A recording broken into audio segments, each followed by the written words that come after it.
Et de retour sur le plateau de Midi Ensemble. Aujourd'hui, gros plan sur les kibboutz, leur histoire, leur évolution et maintenant leur renouveau. Je vous propose de partir à la rencontre de Karine. Après une expérience professionnelle, figurez-vous, à Melbourne, en Australie, elle a décidé de s'installer dans un kibboutz situé à quelques kilomètres de Césarée, au kibboutz Braya. Elle vit pieds nus, vous allez voir. Tel Aviv, pour elle, c'est 2 fois par an maximum. Elle fuit la civilisation. Elle, son truc, c'est la campagne et la nature.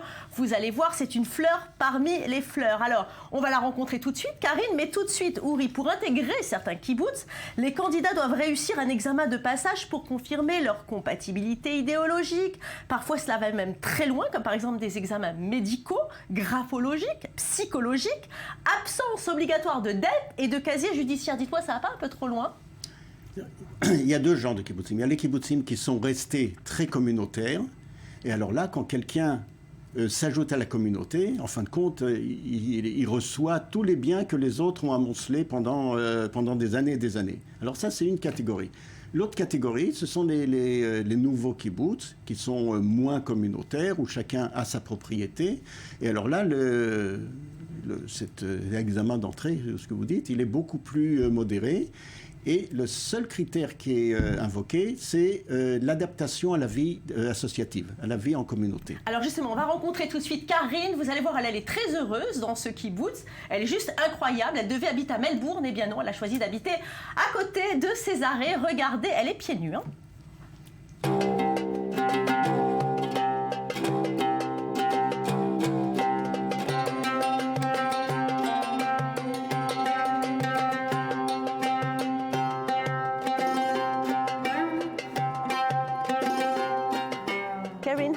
Karine, bonjour, merci beaucoup de nous accueillir dans votre magnifique kibboutz, le kibboutz Barcaï. Nous sommes très proches de Césarée, à peu près à 15 km.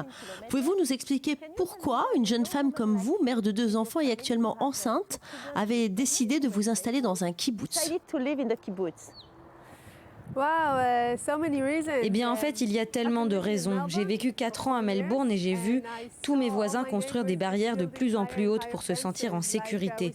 Ils ont commencé avec 1,50 m, puis ils sont passés à 3 mètres et j'ai commencé à me sentir comme enfermée dans une cage. Tout le monde voulait son espace privé et je ne voulais pas vivre de cette manière. Je voulais vivre dans une vraie communauté. Et vous ne vouliez pas aller dans une autre grande ville comme Tel Aviv ?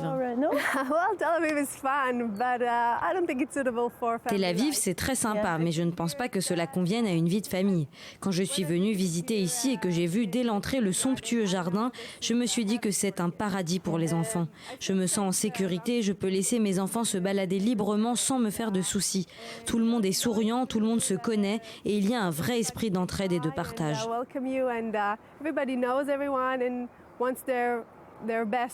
Dites-moi comment la vie se passe tous les jours dans le kibboutz ? Je travaille de 8h30 jusqu'à 15h30, le moment où je vais chercher mes enfants à l'école. Et ensuite, on se rejoint entre parents et on se retrouve entre mères. On laisse les enfants s'amuser sur la place principale du kibboutz. De cette façon, on crée des liens avec les autres habitants. On reste 1 heure ou 2, ensuite on invite les gens chez nous ou alors on emmène les enfants dans des espaces verts ou voir les vaches. J'ai vu que la porte de votre maison reste ouverte. C'est toujours le cas ? Oui, mais ne le dites pas aux voleurs. Ne le dites pas non plus à mon mari.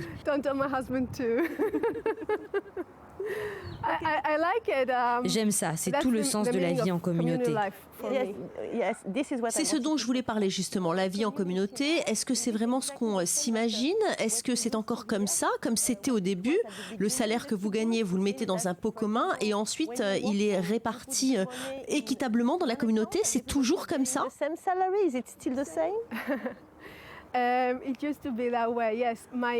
Oui, en effet, c'était comme ça à une époque. Par exemple, les parents de mon mari vivent le kibboutz d'une manière plus traditionnelle.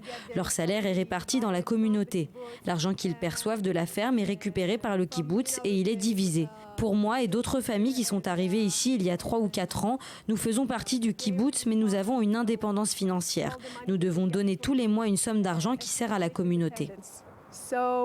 We have to pay every month like a certain amount of money that goes Vous n'avez pas l'impression que votre vie privée est différente que celle que vous auriez pu avoir dans une maison que vous auriez choisie vous-même, différente en tous les cas de celle de votre voisin? Vous n'avez pas l'impression que ça bride votre propre personnalité de devoir tout partager?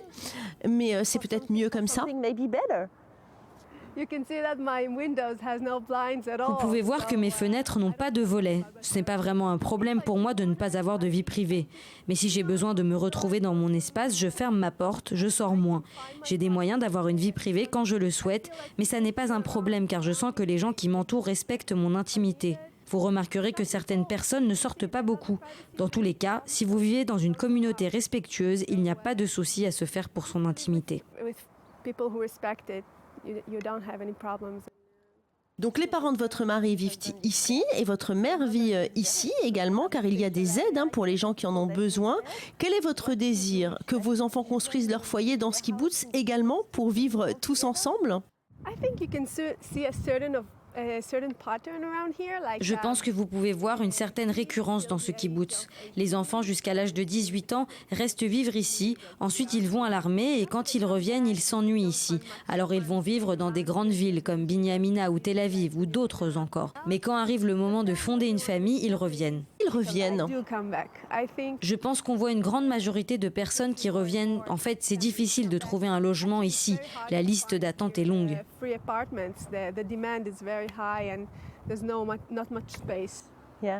Vous êtes heureuse ici, Karen? Vous trouvez que le mode de vie y est meilleur? Vous savez, je suis très heureuse. Quand je vivais à Melbourne, qui soit dit en passant est considérée comme la ville la plus agréable à vivre au monde, mon mari gagnait très bien sa vie. Revenir en Israël n'a pas été motivé par un intérêt économique du tout. Nous y sommes restés 4 ans et le directeur de mon mari lui a demandé de rester une année de plus. Mais on a refusé.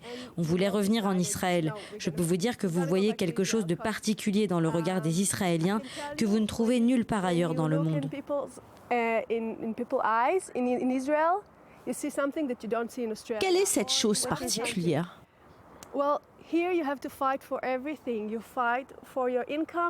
Ici, il faut se battre tout le temps, que ce soit pour les impôts, sur la route, dans l'armée. La vie est une lutte, mais ça rend les gens plus... Vrai? Oui, vrai, plus intéressant. J'aurais préféré qu'on n'ait pas à passer par ça, mais ça rend vraiment les gens plus conscients. En Australie, bon, on s'assoit avec les gens, on discute, on boit de la bière, mais c'est tout. On ne ressent pas qu'il y a autre chose de plus profond. Je ne veux pas blesser qui que ce soit, mais c'est ce que je ressens. Ici, les gens ont une lueur dans le regard. Ils sont peut-être plus en vie, non? Oui, je pense que c'est plus intéressant. Et vous savez, en Australie, les gens jettent leurs restes dans la rue. Je ne me sentais pas concernée. Ici, je ramasse, je veux que tout soit propre. Je me sens concernée par tout ce qui se passe. Karen, merci de nous avoir accueillis. Merci beaucoup, c'était une merveilleuse rencontre. Uri, elle a l'air heureuse, Karine. Comment? Elle a l'air heureuse. Oui, mais je pense qu'elle exprime très bien, elle représente très bien les jeunes familles qui viennent au kibbutz et qui viennent s'intégrer au kibbutz. Mais vous vivez de la même manière qu'elle? Non, parce qu'il y a les nouveaux arrivants qui, eux, sont ce qu'on appelle indépendamment économiquement, et il y a les anciens qui, eux, continuent à avoir une caisse commune et, en fin de compte, des domaines entiers de la vie qui sont couverts par le kibbutz. Par exemple, chez nous, la santé, tous les problèmes de santé sont couverts à 100% par le kibbutz. Dove? Chez nous, c'est un petit peu différent. C'est-à-dire qu'il y a une plus grande entrainte. L'éducation, la santé, c'est les 2 points qui sont lourds. Chacun paye une participation afin de pouvoir mieux aider, par exemple, les plus anciens ou des gens qui sont malades chroniques, et pour pouvoir aider les jeunes familles parce que le point le plus cher dans l'éducation, c'est les 3 premières années. Absolument, où l'éducation est payante ici en Israël. Très cher. Mais justement, vous avez connu quand même le kibbutz à l'ancienne, et justement, parlons de cette éducation à l'époque. C'était pas formidable pour les enfants, parce qu'ils ne voyaient quasiment jamais leurs parents mariés, simplement un petit peu le matin avant le travail, et puis le soir avant le coucher, c'était des nourrices qui s'occupaient de ces enfants. Il y a eu quand même des catastrophes au niveau psychologique. Alors, il y a des côtés positifs et il y a des côtés négatifs. Il y a des études qui montrent que effectivement, pour des gens qui sortent d'un environnement du kibbutz, ensuite, ça peut créer des difficultés à créer des relations, on va dire, proches, que ce soit amicales ou amoureuses. Mais il y a des points positifs. Par exemple, la crise d'adolescence en kibbutz, apparemment, ça n'existe pas. C'est un truc qui n'existe pas, et le fait de responsabiliser très tôt les enfants et d'organiser une société d'enfants où chacun est responsable de quelque chose et où chacun se sent appartenir à une communauté a aussi des effets très positifs pour la construction d'un individu. Alors justement, on va tout de suite retrouver Marianne, si elle a le son cette fois-ci pour nos questions téléspectateurs. Marianne, vous m'entendez ? Oui, je vous entends Valérie, bonjour. Bonjour. En fait, une téléspectatrice nous dit très clairement que la vie à Tel Aviv coûte extrêmement cher, la vie en général en Israël, et elle se demande justement si ça coûte un peu moins cher dans les kibbutz, Uri. Alors Uri, cette question est pour vous.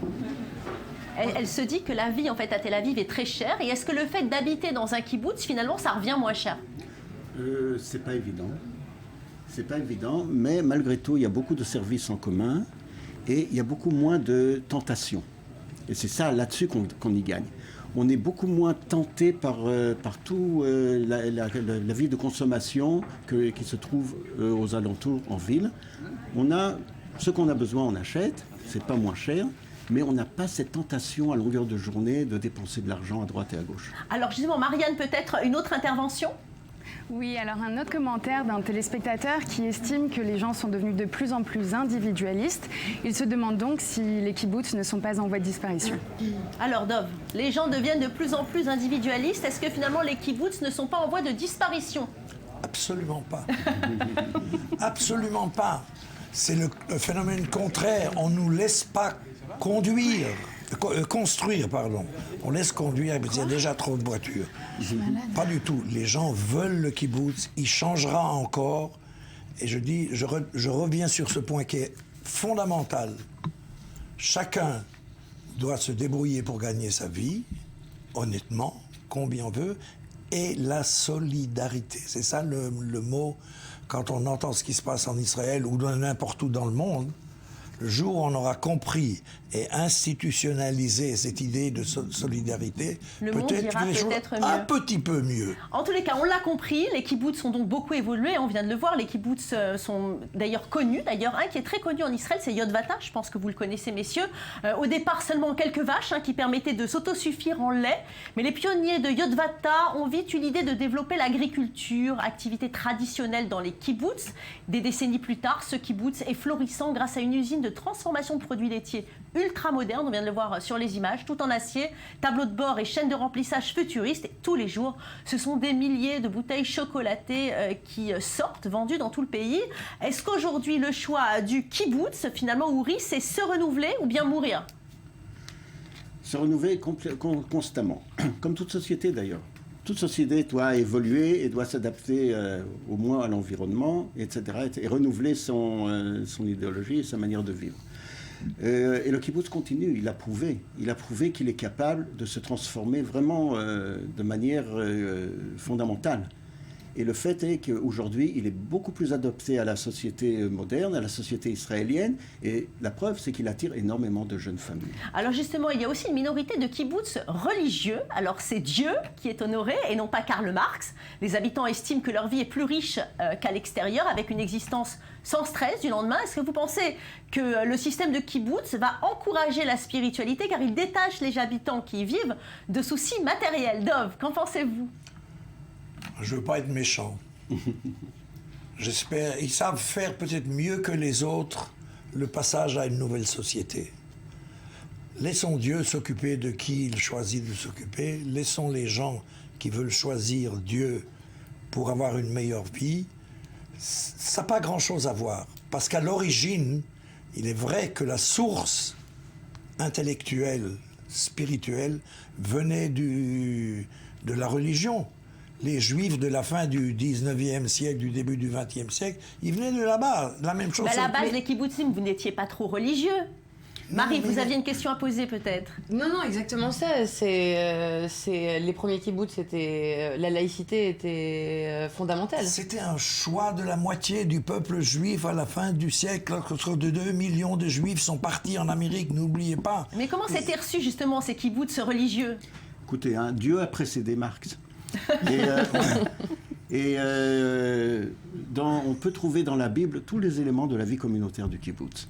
Cette aspiration à l'égalité, à la communauté, à la solidarité et tout, on peut trouver ça dans la Bible, etc. Dieu a précédé Marx. Marx a interprété tout ça par la suite, on a fait une idéologie, mais en fin de compte, le judaïsme a ses sources à lui. Mais si on peut faire juste un petit point historique, je crois que les orthodoxes n'étaient pas très contents de la forme que prenaient les kibbutz. Les orthodoxes n'étaient pas contents du sionisme en général. Et depuis, ils ont évolué aussi. Allez, on vous remercie. Merci à tous d'avoir été avec nous aujourd'hui. Malheureusement, notre émission sur les kibbutz s'achève. Merci de votre présence aujourd'hui. Restez avec nous car Midi Ensemble, ça continue évidemment.